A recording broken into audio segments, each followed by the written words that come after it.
આવાજ ન્યૂઝમાં આપનું સ્વાગત છે। વાવથરાદ ખાતે 77મા પ્રજાસત્તાક પર્વની રાજ્યકક્ષાની ભવ્ય ઉજવણી। નડિયાદની તપસા એકેડમીએ કર્યું શાનદાર કથક નૃત્ય।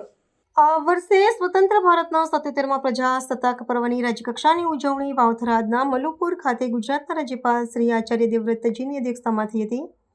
આ ઉજવણીમાં ગુજરાતના મુખ્યમંત્રી શ્રી ભૂપેન્દ્ર પટેલ અને વિધાનસભાના અધ્યક્ષ શંકરભાઈ ચૌધરીએ પણ સહભાગી થઈને તિરંગાને ગર્વભેર સલામી આપી હતી।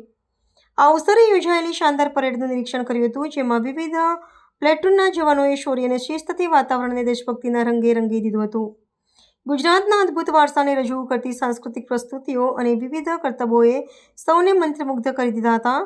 અગાઉ 77મા પ્રજાસત્તાક પર્વની રાજ્યકક્ષાની ઉજવણીની પૂર્વ સંધ્યાએ થરાદ ખાતે માન્ય રાજ્યપાલ શ્રી આચાર્ય દેવવ્રતજીની ગરિમામય ઉપસ્થિતિમાં આયોજિત સાંસ્કૃતિક કાર્યક્રમ સરહદનો સાદ નૂતન વાવથરાદ યોજાયો હતો।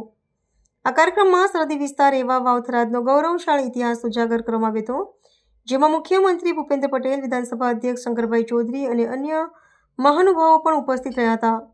આ અવસરે જિલ્લાના સર્વાંગી વિકાસ માટે ₹207 કરોડથી વધુના ખર્ચે સાકાર થનાર જનહિતલક્ષી પ્રકલ્પોનું ખાતમુહૂર્ત અને લોકાર્પણ કરવામાં આવ્યું હતું અને સુંદર સાંસ્કૃતિક કાર્યક્રમ રજૂ કરવામાં આવ્યો હતો। આ ઉજવણીના ભાગરૂપે વાવથરાદ જિલ્લાના વિકાસનો પરિચય આપતી પુસ્તિકાનું વિમોચન કરવામાં આવ્યું હતું અને જિલ્લાના વિશિષ્ટ પ્રતિભા ધરાવતા વ્યક્તિ વિશેષોનું સન્માન પણ કરવામાં આવ્યું હતું। પ્રજાસત્તાકની પૂર્વ સંધ્યાએ થરાદ ખાતે યોજાયેલ સરહદનો સાદ વાવથરાદ કાર્યક્રમમાં નડિયાદની તપસા એકેડમીની બાલિકાઓએ કથક નૃત્યની મનમોહક પ્રસ્તુતિઓ રજૂ કરી હતી, જેમાં સાબર આવાજ ન્યૂઝના રિપોર્ટર કશ્યપભાઈ ભટ્ટના દોહિત્રી દ્વિજા પુરંદરભાઈ વ્યાસે પણ ગ્રુપ પરફોર્મન્સ કર્યું હતું। રિપોર્ટર કશ્યપભાઈ ભટ્ટ, અમદાવાદ।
આવા ન્યૂઝ જોવા માટે સાબર આવાજ યુટ્યુબ ચેનલને સબસ્ક્રાઇબ કરો અને લાઇક કરો, જેથી હવે પછીના દરેક સમાચાર સબસ્ક્રાઇબ કરેલા હશે તેઓને નવા સમાચારની માહિતી મળી જશે।